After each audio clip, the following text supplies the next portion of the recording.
जय माता दी, जय माँ कामाख्या, जय श्री महाकाल महाराज। रहस्यमय ज्ञान देव राधा ट्रस्ट सत्यवाणी चैनल से आप सुन रहे हैं। यदि मनुष्य पिछले जन्म में अपनी पत्नी को जला करके आया हो, और कई बार मनुष्य ऐसी गर्भवती स्त्री को जला करके आया हो या मार करके आया हो, तो इस जन्म में उसे पत्नी का सुख प्राप्त नहीं होता है और पुत्र सुख प्राप्त नहीं होता है, यानी बच्चे का सुख प्राप्त नहीं होता है। आज इस रहस्यमय ज्ञान के ऊपर से हम पर्दा खोलेंगे। यानी पिछले जन्म के कर्म के अनुसार मनुष्य को इस जन्म में कष्ट की प्राप्ति होती है और वह तड़पता है और जीवन में उसे कष्ट अवश्य प्राप्त होता है।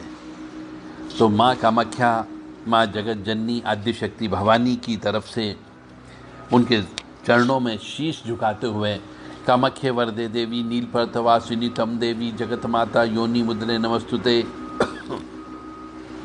कामाख्ये काम संपन्ने कामेश्वरी हर प्रिये कामनाम देहि में नित्यम कामेश्वरी नमस्तुते। कामदे काम रूपस्ते सुभगे सुरसेविते करोमि दर्शन देव्यम सर कामार सिद्धयेत। ओम महेशानी महामाये चामुंडे मुंडमालिनी आयु आरोग्य ऐश्वर्य देहि में देवी परमेश्वरी। योनि मात्र शरीराय कुंजवासिनी कामदा रजस्वला महातेजा कामाक्षी ध्यायताम सदा। काम प्रिया कामरता कामा काम स्वरूपिणी कामिनी कामिनी काम्या कामुका कामचारिणी। काम बीज स्थिता काम पीठ निवासिनी कामदा का महाकाली कपाली करालिका। या देवी सर्वभूतेषु शक्ति रूपण संस्थिता नमस्तस्यै नमस्तस्यै नमस्तस्यै नमो नमः। ओम मृत्युंजय महादेव त्राहि मां शरणागतम जन्म मृत्यु जरा व्याधि पीड़ितम कर्म बंधने। तो जिस मनुष्य की कुंडली में शुक्र अष्टम स्थान का बैठ जाता है, शुक्र यदि अष्टम स्थान का बैठ जाता है, तो ऐसे मनुष्य के बारे में कहा जाता है कि उस मनुष्य को अपनी पत्नी का और पुत्र का सुख प्राप्त नहीं होता है। या तो पत्नी छोड़ करके चली जाती है या पत्नी मर जाती है और पुत्र भी उत्पन्न नहीं होते, और यदि पुत्र उत्पन्न होता तो पुत्र भी मर जाता है।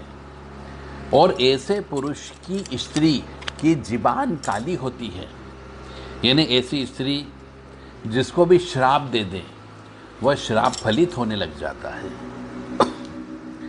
तो इसका अर्थ ये होता है कि जिस भी मनुष्य की कुंडली में शुक्र अष्टम भाव का बैठा हुआ हो, यानी लगन से लगन का जो खाना होता है उससे 8वें नंबर का जो खाना होता है, उल्टे हाथ तरफ से गिनते हुए आओगे तो 8वें नंबर पर जो भी खाना आता है उसे अष्टम भाव कहा जाता है। उसमें यदि शुक्र बैठा हुआ है तो मान करके चले ऐसे मनुष्य ने पिछले जन्म में अपनी पत्नी को जलाया है। और हो सकता है कि यदि पुत्र सुख नहीं होता है, इसका मतलब होता है उसके गर्भ में उस बालक का भ्रूण भी था, उसको भी उसने मार दिया या जला दिया है। इसलिए ऐसे मनुष्य को पत्नी का सुख प्राप्त नहीं होता है और पुत्र सुख प्राप्त नहीं होता है। ऐसे मनुष्य को जीवन में विधवा स्त्री से ही सुख प्राप्त होगा। पारिवारिक सुख जिसको बोलना चाहिए वो विधवा स्त्री से प्राप्त होगा, यानी कि दूसरे कुल की स्त्री जो विधवा हो गई, जिसकी शादी होने के बाद में उसका पति मर गया, यानी अभागन स्त्री के साथ में ही यदि वो रहता है, अभागन स्त्री से पुनर्विवाह करता है, तो ऐसे मनुष्य को विधवा स्त्री की संपत्ति मिलने का भी रहता है और ऐसे मनुष्य को विधवा स्त्री से ही सुख प्राप्त होगा। ओरिजिनल जिससे विवाह करता है, 7 फेरे लेता है, उस स्त्री से उसे सुख प्राप्त नहीं होता है, उस स्त्री से उसे कष्ट ही प्राप्त होगा, क्योंकि वह पिछले जन्म में अपनी पत्नी को जला करके आया है। ऐसा कहा जाता है कि मेष लग्न की पत्रिका में यदि शुक्र अष्टम भाव का बैठा हुआ हो तो उसे शमशान की जली हुई मिट्टी वाली स्त्री कहा जाता है। शमशान की जली हुई मिट्टी यानी कि ऐसी स्त्री जिसके गर्भ में बच्चा पैदा नहीं हो सकता। जली हुई मिट्टी के अंदर कोई उपज नहीं होती है, जली हुई मिट्टी में कोई अन्न पैदा नहीं हो सकता, यानी कि उसके गर्भ में बच्चा या वंश वृद्धि नहीं हो सकती। इसलिए उस स्त्री को जली हुई मिट्टी की हालत कहा गया है। इसीलिए यानी मेष लग्न की पत्रिका में शुक्र यदि अष्टम भाव का बैठा हुआ हो तो ऐसी मनुष्य की पत्नी के लड़का पैदा नहीं होता है या बच्चे पैदा नहीं होते हैं, बच्चे का सुख प्राप्त नहीं होता है, यह मान कर के चलें। तो उसका उपाय ये है कि ऐसे मनुष्य ये मान कर के चलें।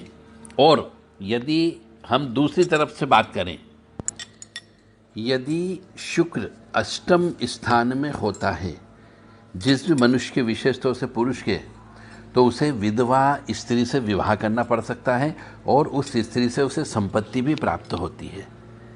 यानी सीधी बात है, विधवा स्त्री से ही उसे सुख की प्राप्ति होगी, परंतु जो अपनी स्वयं की स्त्री होगी उसकी मृत्यु हो सकती है, वो छोड़ के जा सकती है और उस स्त्री को पुत्र रत्न की प्राप्ति भी नहीं होती। पुत्र होगा तो पुत्र मरने की संभावना भी बहुत ज़्यादा बढ़ जाती है।